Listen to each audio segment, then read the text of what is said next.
do you feel about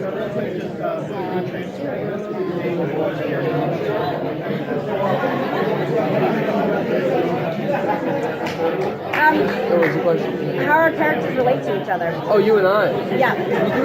We have a very interesting relationship. I would say that you're somebody pining for answers as far as my concern is. Yeah. You're somebody looking to find out what I know about the paranormal, about the exterior world, and I'm somebody who's kind of like begrudgingly letting you know how I. Oh, is that what's going on? I think so. I don't know. I have kind of a different take on I it. think he's kind of tired of it. It's like everyone's asking him how he thinks you have to like. Sure.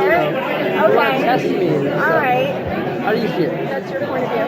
How do you see it? I feel like we're both marching towards the same destination, but from totally opposite sides of the track. Absolutely, that's fair. And that as the show goes on, we align more and more in order to face this devastating thing. Yeah, Avan. I think that's kind of sort of what I was saying. Basically allies. You use me as a lab rat, and then eventually you realize I might be onto something. A lot of people use you, though. Yeah, well, that's kind of my bag. You know, I'm a bit of the outsider. I also give you insight into who you are. Well, yeah, actually, you offer up a really interesting thing that I might be a snowflake. I might be this unique thing. I give you a different perspective on it, and seek to explain you just as you exist in the world. Rather than seeing it as a disability, you start to see it as maybe like an ability. Yeah. So we've seen the trailer now, and there's some really interesting shots that I'm really curious about. Yeah, well, that interesting. Scary. Yeah, well, there's like very interesting imagery, and I'm curious about the technical aspects of like logistics of how you do a lot of these shots, because I can't tell, like a lot of it could be CGI or if it's like just difficult like trickery. I'm glad you can't tell. Yeah. So, Simon said it best, and I've actually never heard it explained like this. He goes like, we're trying to do some CGI. We don't have the sparkle and magic of like, you know, $100 million ghost project. So CGI we're trying to use in the most limited case possible. Only if we have to. We do a lot of it on the day, in the shot. There's a lot of, you know, composition discussion. Yep. The post-effects people are there asking for what they need. There's a lot of description of what the end product is going to be. Stop touching people's stuff, This is really cool. Like, that's their business. They're trying to record it. Yeah, there's a lot of discussion and composition that happens on the day, and that the special effects just become this kind of icing on the cake. But yeah, we get held up a lot of the times because there's like this spurt of discussion. There's like a spurt of discussion around Video Village about, well, when do you want the final? And how do you want to look? Are they going to come in the frame, or do they want to pass through the frame? And how many of them? And it's like, oh my God, can I just act, please? Just like say the emotion of the scene. But they do actually do us a favor, and they try to like remove the CGI from. We don't have to complicated emotional scenes. Like they allow us to kind of like actually do the realism of the scene and kind of keep us away and keep us safe from like shooting one angle 500,000 times trying to get the right layering. Or having to act with air. With a tennis ball on a C-stand. Sure. Like there's always another. Done that. Done been that. Done it. Been there. How was it? Did the tennis ball have a face on? Oh my God. You know they have the little smiley faces? Little smiley faces. Whenever we have to interact. They have a sad face if it's a sad scene. You're like, really? That's the basic. That's our version of the human emotion. It's like we're sad. Happy. Yeah, basically. That's how they think of what we do.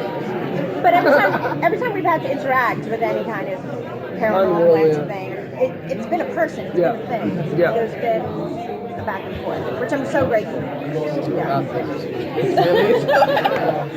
How does it feel bringing this project here to San Diego for Comic-Con? How's it been for you guys? It's my first time at Comic-Con. This is kind of my first time at Comic-Con because I've been here sort of like as a guest or, you know, smaller panels, obviously for Battlestar. I know I missed the big Battlestar panel. A ruse.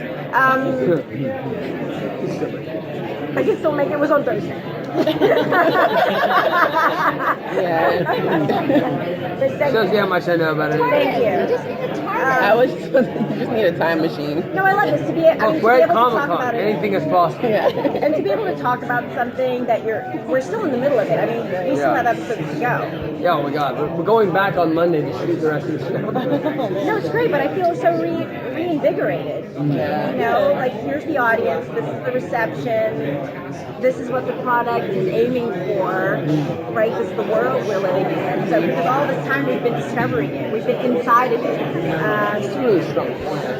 Right. I feel really like... To be able to step back and view it from an audience perspective. Oh, that's I who think came so, to the thing. Yeah. These are the people, yeah. This is who we're talking to on the other side of the camera. I love that. That's my favorite part. I mean, Do either of you have a belief in the supernatural that affects your ability to take on the role differently than somebody else? it's counterproductive for me because I'm supposed to be a scientist. Doesn't help you. I would say that I definitely like. I think that there is a lot. What the show invites is questions. Yeah. And what I've always been obsessed with is questions, not answers. Answers are boring. Answers are either lies or just like a projection of an opinion. You know, like the big question is what the show I think projects is what is it? Like what is that? What is that other place? Science can measure it, and religious texts can talk about it. Like what is that other place?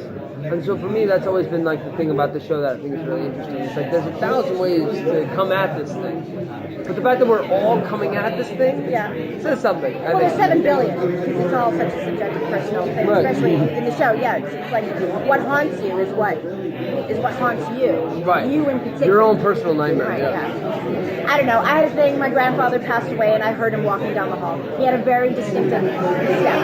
Yeah, One leg yeah. shorter than the other.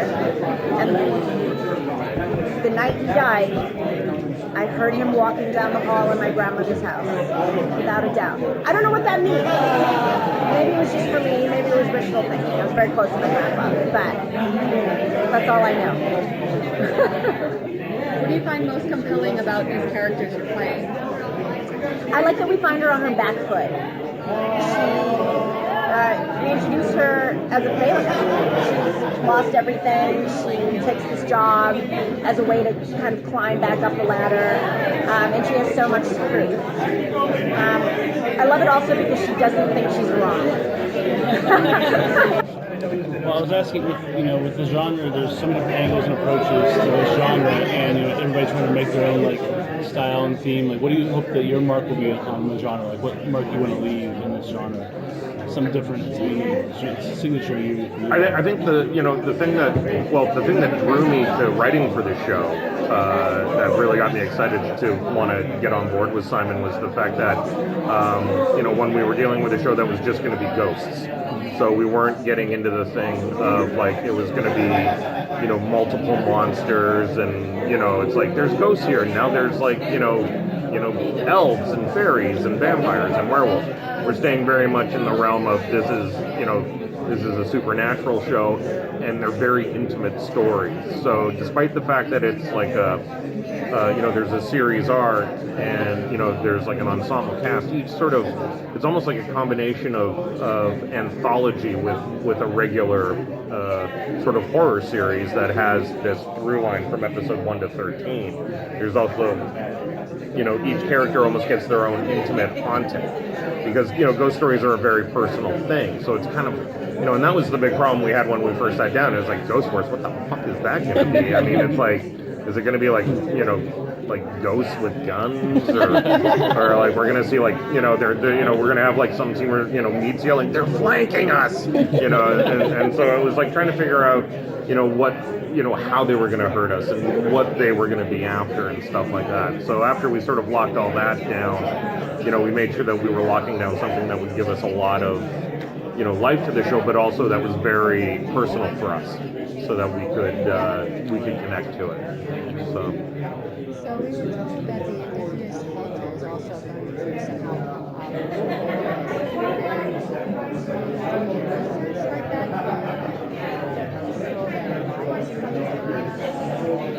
Definitely, whenever we're dealing, with First Nations aspects and stuff like that, we want to make sure we're being as, what's the word I'm looking for? We don't want to piss them off. And the best way to do that is to involve them in the stories and in the shows. So when we do get into that kind of realm, we make sure, we're not just doing Wikipedia searches. We're going out, and on all fronts, we find technical advisors that are willing to work with us to make sure we're doing the most, realistic, representation of what we're trying to do. Already you know that someone was fighting. Oh yeah, no, I mean, and that was something like before I did Ghost Wars, I did a cop show called Motive, and we were doing an episode where the lead of the series was directing for the first time, and she was really worried that we were going to upset somebody with the story, and it's kind of like you're always going to upset somebody. Like if there's one thing the internet has taught us is. You are going to anger at least one person, probably a group, and they have a Reddit channel. So, you might as well just live with it and just roll through it. And as long as you're going forward with the best intentions, that's what you have to sort of go back on. And, at least I wasn't trying to be a jerk.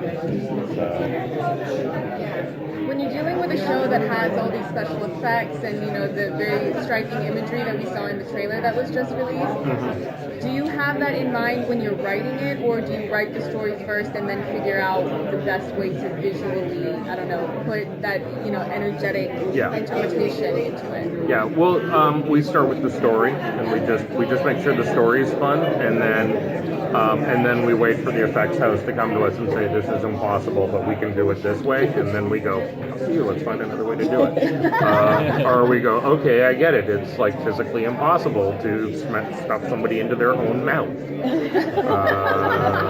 CGI, I guess. So we let the story dictate what's going to happen, and the thing about TV production is at some point budget's going to become an issue, and sometimes you have to horse trade, and it's sort of like, okay, what am I willing to surrender in order to make sure I'm still getting that impact that I want at this moment, and we just find those ways to modify stuff. Obviously, you want the show to continue to flourish and go on for a long time, but you already have in your mind individual characters an end game, so they're character in an end game for certain situations. I mean, for myself, yeah, but it's basically they're all going to die. Spoiler.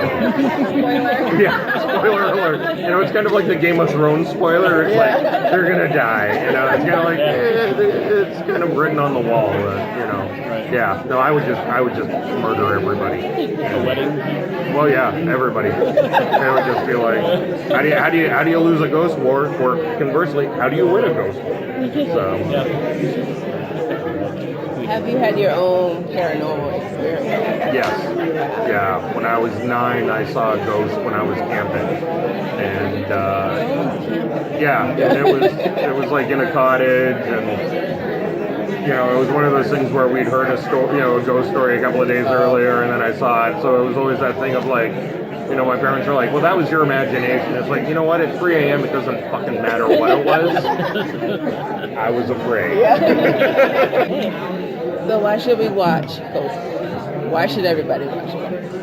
It's just a great combination between cast and storytelling, and it's eerily compelling. It draws you in and doesn't let you go. There's lots of twists and turns and just brilliant performances by this magnificent cast we've got.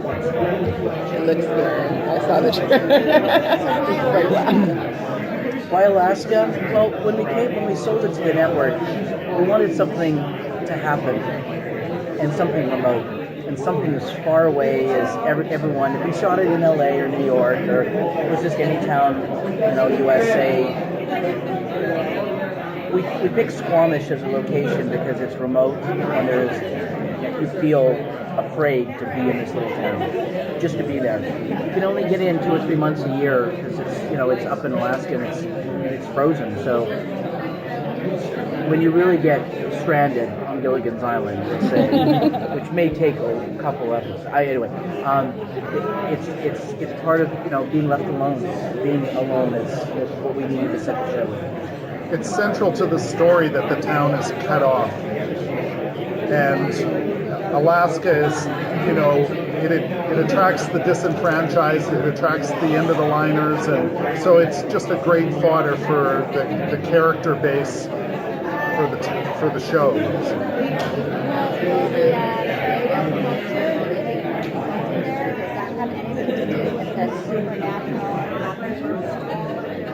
Sorry, I didn't hear the question. Yes, there will be. The native culture.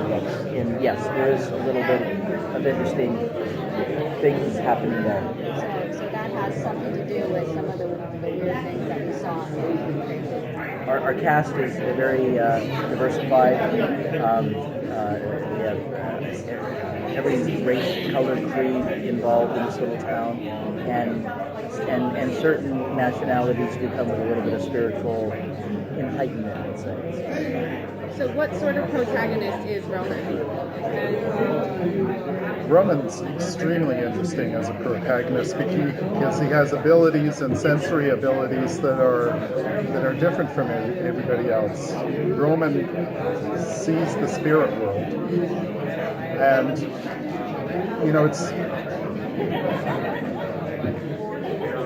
it causes him to be disenfranchised because other people aren't seeing what he's seeing and all that stuff, so he's kind of bored with it. But in our story, what for him is a curse becomes like an asset for the town. So I don't know if I can say much more than that. So what is your approach to trying to make the show scary? Because obviously it's a horror series, but if it's only focusing on scaring the audience, then maybe you could lose the, integrity of the story. Yeah. Well, go ahead. I mean, interrelationships between people are what drives any great show, and when those things are when pressure is put on those relationships because of in this case the paranormal, it's compelling, and people are broken down to their essential natures, and it's those journeys for our characters is interesting. It's really interesting in this show. We have such a great cast. And without going into detail, our fear is personal. Our scares are personal. So certain things that happen to certain characters only happen to them. So if you think about what are you afraid of, like what's your fear of dying, or what's your fear, growing up? It's an individual thing that will touch on our characters, and I think will relate to the audience. So it's very personal. What was getting the cast together like? How was that process, finding the cast? Well, that's mainly my job, and it's absolutely exhilarating and hell at the same time. You sell it to a network, you sell it to a foreign partner like Netflix, and then we put our money up and go, oh God, it's all cast contingent. But to me, it's something that I truly enjoy. As soon as that pilot script comes out, Mike and I sit down and we go, okay, who do we think should be in these parts? And then, of course, it's sharing it with our network and our foreign partners. And as a studio, we go out, and you could go out to 10, 12, 14, 20 people before you get someone.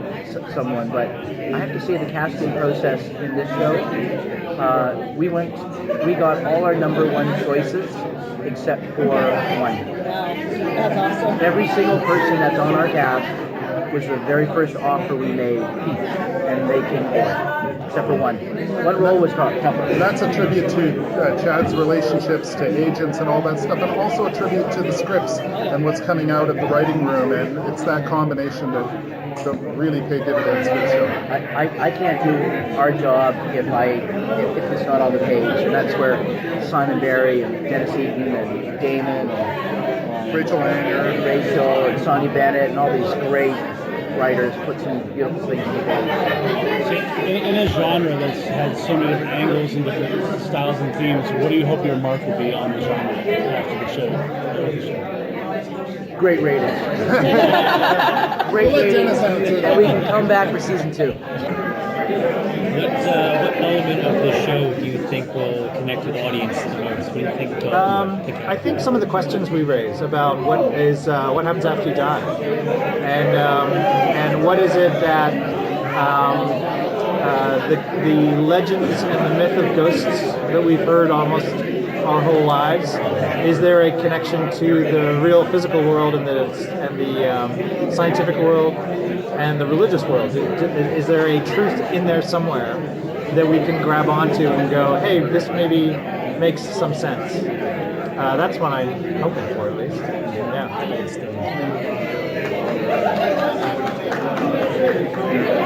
what do you think will be the most frightening aspect of the show? Is it like the very traditional sort of ghost story things, or is it the kind of more interpersonal aspects? I think what's great about fear is everybody here has a different one. What you are afraid of is not the same as what you are. I mean, everyone has their own personal fear of something that's unique to them. And what we're trying to do on the show is allow the ghosts of our show to manipulate and take advantage of that individual fear that everyone has. So that by the time you've watched the whole show, that one fear that you might have been manifested in such a way that it haunts you personally, because we did such a good job of exploiting it in a way that is unique and different and kind of scary. So hopefully that's something that after a season of Ghost Wars, someone can say they did this thing with bugs or fire or water or the undead or whatever it is that you are afraid of, and they nailed it. And I think that way we'll have accomplished kind of what we set out to do, which is to really tap into how individual fear is. It's really, we all bring our own information when it comes to being scared, and it really is about who we are, where we come from, what we've been taught, what we've experienced, things like that. So that's, I think, a unique opportunity for a horror genre. My personal fear is sitting here talking to all of you. No, it's not. I think my personal fear is probably, I think just being alone, like not having anybody, no friends, no family, no loved ones, like just being completely isolated to the point where, because I need to connect. I'm like someone who needs to connect, so I think that would suck if I was totally cut off. Sorry? Have you personally ever had it? I have personally never had one, but I have very close friends who've had them, so I have 1 foot in. So are you skeptical, or do you? I'm skeptical, but I leave room for it to be possible. So I know that there are a lot. I probably filter out 70-80% of what I've heard as being unlikely or implausible, and then there's that nagging 20%, 15% that I go, I just can't explain that one away, and it drives me crazy, and so I have to keep, an open mind a little bit, which is, I think a lot of people feel the same way. During the course of filming, for whatever fears you touched on so far and what's happened so far, have you ever found that one of the fears or one of the subjects you were dealing with affected one of the cast members personally, and that struck something or hit a nerve with one of them? Yeah, I think we did a scene recently with maggots. It was in the trailer, and it wasn't who you thought it was. It was the actress Sonia Bennett, who we dropped all these maggots on. Oh my God. You would have thought, well, she's the wrong person to have a fear of maggots, which wasn't her, but it was actually someone in the crew who just couldn't go near the area we were shooting in, because they just had this really just irrational, completely psychological fear of maggots.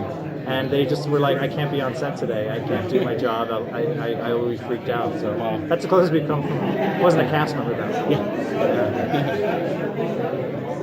Did you have any consciousness of like horror tropes and whether you wanted to kind of avoid them or to kind of, as a nod to the genre, maybe deliberately include some of them? Yeah, we definitely we're hyper aware in the writers' room of all the horror tropes, because with a collection of writers, everyone has vocabulary.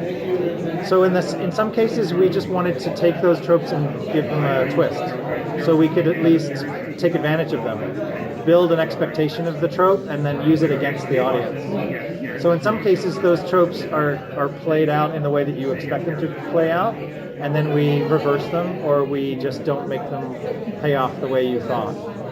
And that's a really handy weapon as a writer and a filmmaker, because we all come from that experience of seeing so many shows and movies that you start to develop kind of an expectation of what's going to happen. And if and as a viewer myself, as a fan myself, I want to take that and manipulate you with it if I can, because I know what I'm going to think when I'm watching it.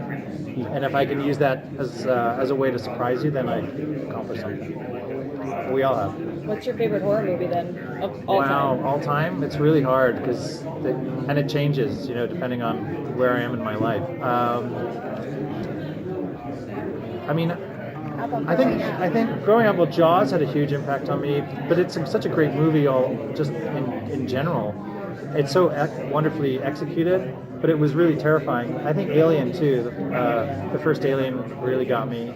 I was the right age. I was 14 when that chest burster came out, so I was pretty fucked up after that. The Exorcist scared the shit out of me. I had just enough of a religious education to really be terrified. And then later on, I really liked The Thing. Just as a viewer, I was probably older when it came out to really be scared by it, but it was a great movie in terms of how it took advantage of your fears and expectations.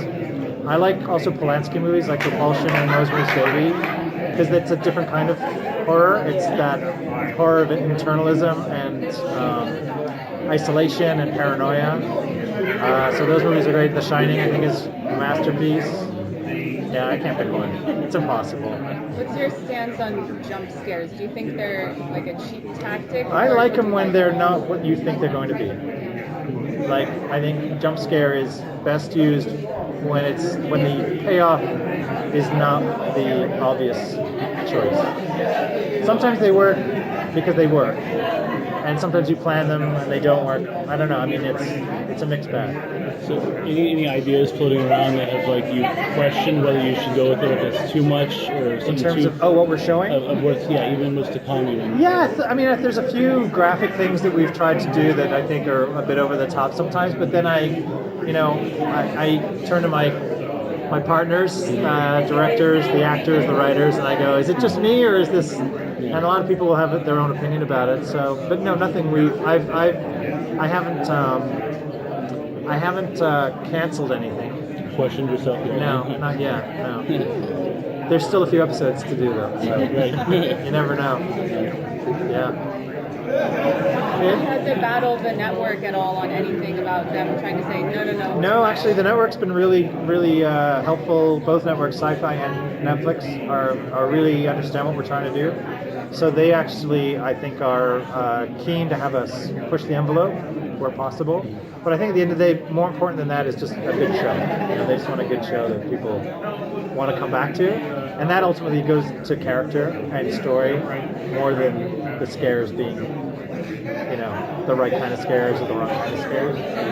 I think personally that's where a show succeeds. Is the stories and the character. I haven't looked at the information up to see if it lists who the composer is, the music used for it. Yeah. But music's vital in horror. I agree. Well, I approached a composer named Patrick Caird, and he is he, like me, is a fan of those movies from the 80s and 70s and 90s, and likes that orchestral kind of filmic approach to horror. Great. So we're doing a very kind of traditional orchestral score, and leaning into that style, much like the movies of those eras. Yeah. How far have you mapped out what you can potentially do with the series, as far as how long you want the story to go? Well, we definitely have season 2 set up and where season 2 can go. Beyond that, haven't really thought about getting too far down the rabbit hole because it's a very evolutionary show, not only with character but also location. So I'm sort of trying to keep the show's opportunities to grow and change alive. So I'm not trying to get too dug in. Yeah. So can you tell us what drew you to this particular project? It's a little different, you know, the horror elements and everything. Are you asking me? Yeah. Both of you. Okay, I'll tell you what drew me to it. When I read the pilot and how, well, I was a huge fan of Simon Barry already. I had seen shows that he had done. He worked on a show called Continuum, and I think I stayed awake for 3 days watching every episode of it. And then I found other stuff he had done, so I was a huge fan of Simon Barry going in.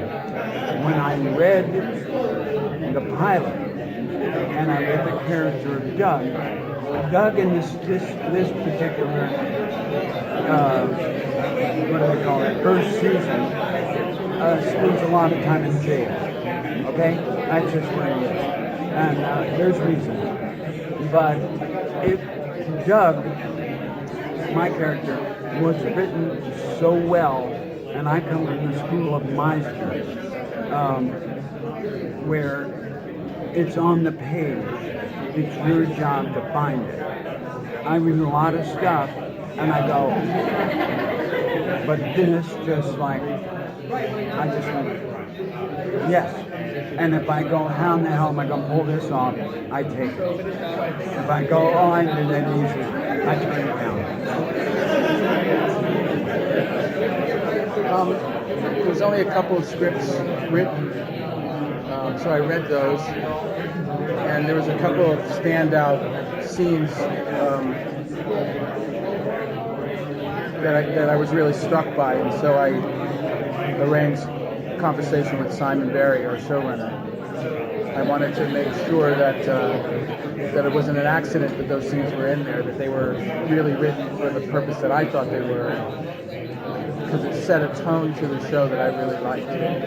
So I had a few conversations with Simon about what the rest of the run would be like and stuff, and by the end of those conversations, I came on board.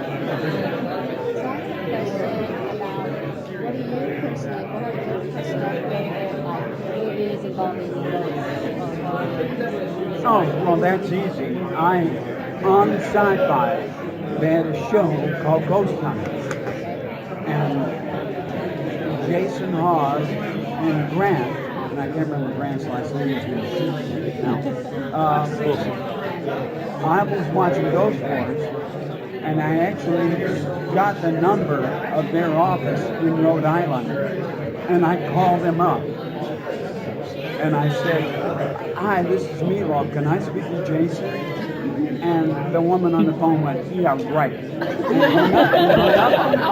So I called him right back. I said, no, I'm not kidding you. This is Meatloaf, and I want to talk to Jason, because I really want to come on the show. And they go, this is really Meatloaf? I'm going, yeah, I'm not going to lie to you. And so then Jason got on the phone, and then he said, is this really Meatloaf? And the next thing you know, I was on the show. And things were happening when I was on. I'm a supernatural conduit. And things were happening on the shows I was on that never happened on any other shows. And they kept wanting me to come back. You gotta come back. You gotta come back. I can't. I'm working. And then they wanted me to come back, and I was going to come back, and they got canceled, which pissed me off. And in fact, oh, I can't tell you that. Never mind. I don't know if I have a favorite ghost movie. That was the question. Do I have a favorite ghost movie? I don't think I have a favorite ghost movie. No. I think that the whole thing about, I enjoyed movies about ghosts when I was a kid. There's some really good films made in the 60s and 70s, and a favorite. How about the one that you call Hidden, where the audience didn't know she was a ghost. She thought she was in the house living there, and she turned out to be. Yeah, I saw that. I thought that was pretty damn good. Yeah. But not as good as Vincent. I mean, you didn't be as good as I am. I don't really have a favorite ghost movie. I've never entered the genre of ghosts before. I've done a lot of science fiction and a lot of crazy stuff in my career, but I never was asked to do anything like this before. And, you know, the aspect that I like most about films is the social part of it. You know, how the characters get along, and you know, the social comment of it, and the idea of having our show really is basically based on a small town in Alaska, which has been through a lot in their history, with just the economy and weather and stuff. One second, and then I just want to finish this one question. And then this happens to them. This kind of thing overtakes the town, and they start to get pressured by these ghosts. And there's all different kinds of ghosts, and and the way it affects the town and what it does to the people is what interested me the most. And I play a priest in it, the only priest in town actually, who's a Catholic priest, and the way it affects him and the people around him and his relationships. I mean, that's what I like about films, and that's what I like about television too. Well, that's what acting is about. Acting is about relationship. It's about not about what you say. It's about the acting and the relationship with the people. That's right.